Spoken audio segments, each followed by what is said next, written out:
तब वेद भी कंधे उचकाते हुए बोला, ठीक है, तो नई वाइन बनाना तुम्हारा टेंशन है, मेरा नहीं, मैं भी कोई हेल्प नहीं करूंगा। ये कहकर वेद पलटकर कमरे से जाने लगा तो कियारा ने तुरंत उसे रोकते हुए कहा, अरे रुको। कियारा को अभी यूरोप वाइन इवेंट का इनविटेशन तो मिल गया था, पर वो अभी वेद के नाम का था।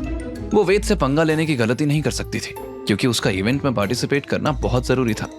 वेद ने मुस्कुराते हुए पलटवार देखा तो उसकी मुस्कान की चमक देखकर कियारा का मूड और खराब हो गया और वो दांत पीसते हुए बोली, ठीक है, तुम इस कमरे में रह सकते हो, लेकिन अपनी हद में रहना और सोफे पर सोना, समझे?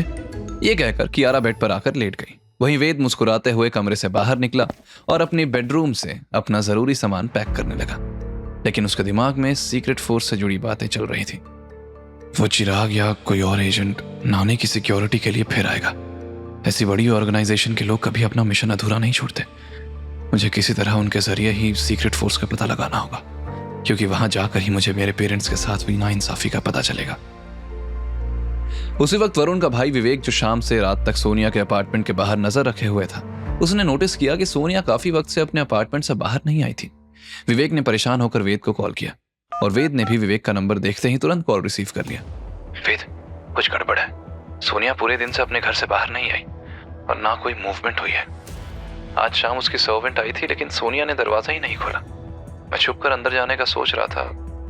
वेद ने कहा, रुको, मैं भी आता हूं, शायद उसके घर से कोई सबूत हाथ लग जाए जिससे यह पता चले कि कौन उसके साथ मिला हुआ है। यह कहकर वेद ने कॉल डिस्कनेक्ट किया और तुरंत ही सोनिया के अपार्टमेंट की तरफ निकल पड़ा। जब रेड गैंग ने हमला किया था तभी वेद ने सिक्योरिटी कैमरास लगवा दिए थे। उसने कैमरा में सिक्योरिटी गार्ड्स को ऊँघते हुए देखा तो तुरंत गार्ड्स को कॉल किया।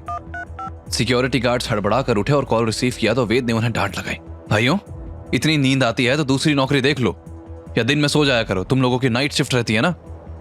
गार्ड तुरंत माफी मांगने लगा, सॉरी सर, आंख लग गई थी। वेद ने जवाब में बोला, आंख लग गई? और कोई तुम्हारी नाक के नीचे से घर में चला आए तो? सर आगे से ऐसा नहीं होगा। ठीक है, लेकिन अब अलर्ट रहना, कोई अंदर नहीं आना चाहिए, समझे?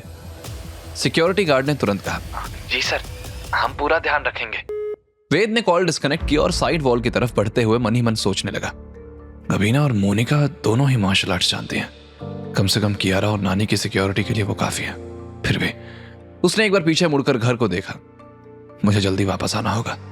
वेद ने जानबूझकर मेन गेट का इस्तेमाल नहीं किया, बल्कि साइड वॉल से कूदकर बाहर निकला ताकि किसी को पता ना चले कि वो बाहर गया है और उसका दुश्मन उसकी एब्सेंस में अंदर ना आए। रात के 1 बजे वेद विवेक के साथ सोनिया के अपार्टमेंट बिल्डिंग के सामने खड़ा था। विवेक ने वेद की तरफ देखते हुए कहा, देखो वेद, सामने से जाना रिस्की है, सामने गार्ड्स हैं और हम सीसीटीवी कैमरा में कैप्चर हो जाएंगे। पीछे से एक सुनसान रास्ता है, वहां से अंदर जाते हैं। वेद ने तुरंत कहा, तो फिर इंतजार किस बात का, चलो। दोनों बिल्डिंग के पीछे वाली गली में पहुंचे तो वेद और विवेक की नाक सिकुड़ गई। पूरी गली में कचरे का ढेर लगा था, सड़क कम, कचरा ज्यादा दिख रहा था। विवेक ने नाक को ढकते हुए कहा, यहां तो आ गए, लेकिन ऊपर कैसे जाएंगे? सोनिया का अपार्टमेंट फर्स्ट फ्लोर पर है। वेद ने ऊपर देखा तो उसे एक मोटा वाटर पाइप दिखा जो बिल्डिंग के साथ लगा हुआ था। ये रहा रास्ता, यहां से जाएंगे। विवेक ने हाँ में सर हिलाया और अपने बैग से ग्लव्स और मास्क निकालकर वेद को देते हुए बोला, अगर अपार्टमेंट के अंदर भी कैमरा हुआ तो, इसलिए ये पहन लो, फिंगरप्रिंट्स और फेस छुपाने के लिए। वेद ने विवेक को शाबाशी देते हुए कहा, स्मार्ट तो हो तुम, वैसे पाइप चढ़ तो लोगे ना? विवेक ने हाँ में सर हिलाया और दोनों पाइप के सहारे चढ़ना शुरू किए। इत्तेफाक से सोनिया के अपार्टमेंट की खिड़की खुली थी। दोनों खिड़की से अपार्टमेंट के अंदर आए और छुपते हुए चारों तरफ देखने लगे, लेकिन उन्हें किसी की मौजूदगी का एहसास नहीं हो रहा था। विवेक ने हैरानी से बोला, इम्पॉसिबल, सोनिया तो घर से बाहर निकली ही नहीं थी, मेरे आदमी दिन भर यहीं थे, मैं भी शाम से सामने था, सोनिया तो कहीं गई नहीं, फिर वो अपार्टमेंट से गायब कैसे हो गई? वेद ने चारों तरफ नजर दौड़ाई तो उसे सोफे के पास फ्लोर पर छोटे छोटे लाल धब्बे नजर आए। वो नीचे बैठकर धब्बों को ध्यान से देखते हुए बोला, विवेक, यहाँ आओ, ये देखो। विवेक ने पास आकर देखा तो घबरा कर बोला, ये तो खून के छींटे लगते हैं। वेद ने उठते हुए आसपास नजर डाली और जगह जगह निशान देखकर कहा, राइट, ये खून के धब्बे ही हैं, और जैसे हम यहाँ आए वैसे ही कोई और भी यहाँ आया था और लगता है वो सोनिया की लाश को यहाँ से ले गया।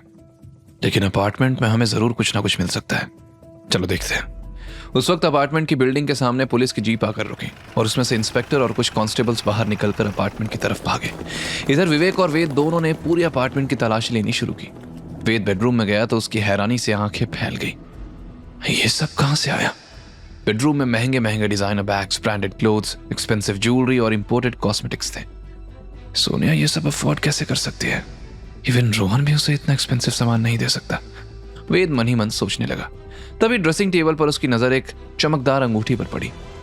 यह अंगूठी मैंने पहले कहीं देखी है, लेकिन कहां? अंगूठी देखते ही उसके दिमाग में एक धुंधली इमेज फ्लैश हुई। किसी आदमी का हाथ जिसने वैसे ही अंगूठी पहनी थी। वेद को तुरंत याद आ गया कि यह अंगूठी किसकी है, लेकिन तभी अपार्टमेंट के बाहर से ढेर सारे कदमों की आवाज आई। वेद की सुनने की शक्ति बहुत तेज थी। उसे बाहर से रोहन की आवाज आई। इंस्पेक्टर, सोनिया कल से दरवाजा नहीं खोल रही है और गार्ड ने भी बताया कि वो कल से कहीं नहीं गई। वो फोन भी नहीं उठा रही है, प्लीज चेक कीजिए। इंस्पेक्टर बोला, तुम्हारे डैड ने स्पेशली इस काम के लिए कॉल किया, तभी तो हम आए हैं। डोंट वरी, हम अभी दरवाजा खुलवाते हैं। बाहर की आवाज सुनकर वेद तुरंत अलर्ट हो गया और अंगूठी को जेब में डालते हुए विवेक से बोला, हमें अभी निकलना पड़ेगा, जल्दी चलो। दोनों किचन की तरफ भागे और तभी कोई दरवाजा तोड़ने की कोशिश करने लगा। विवेक डर से कांप रहा था। वेद, मैं फास्ट नहीं उतर सकता, कोई चॉइस नहीं है। ये कहते हुए वेद ने आव देखा न था। विवेक का हाथ पकड़ा और खिड़की से नीचे कूदकर पाइप पर लटक गया। उसने एक हाथ से विवेक को पकड़ा हुआ था। विवेक को सहारा देते हुए वेद तेजी से नीचे उतरा। दोनों भागते हुए गली से निकलकर गाड़ी तक पहुंच गए। विवेक की सांस फूल गई, लेकिन वेद बिल्कुल नॉर्मल था, जैसे वो दौड़ा ही ना हो। उसे देखकर विवेक हाँफते हुए बोला, तुम्हें कैसे पता चला कि पुलिस आई है? और तुम इतने स्ट्रांग कैसे हो? वेद ने कंधे उचकाते हुए कहा, शतरंज का खिलाड़ी बोलकर अपनी चाल नहीं चलता। वैसे तुमने मेरी बहुत हेल्प की है, थैंक यू। वेद ने विवेक के कंधे पर हाथ रखा। अब हमें घर जाना चाहिए। हाँ, सोनिया के बारे में कुछ और पता चले तो कॉल करना।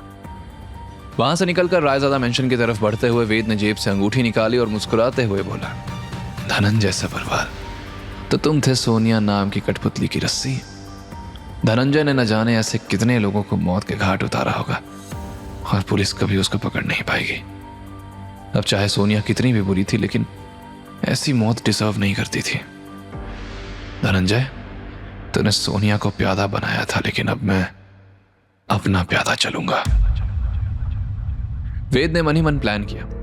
रोहन तक ये खबर पहुंचाना है कि धनंजय सोनिया के साथ था और सोनिया के गायब होने के पीछे धनंजय का हाथ है।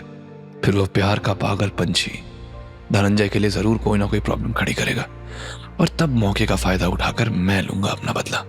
ये सोचते हुए वो मेंशन वापस पहुंचा। उसने कमरे से अपना लैपटॉप उठाया और लिविंग रूम में आकर बैठ गया। अभी के लिए सोनिया की गुत्थी सॉल्व हो गई थी, लेकिन सीक्रेट फोर्स के बारे में जानना बाकी था।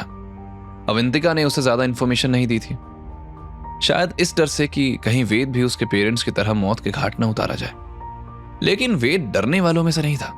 वेद सीक्रेट फोर्स के बारे में सर्च करना शुरू किया।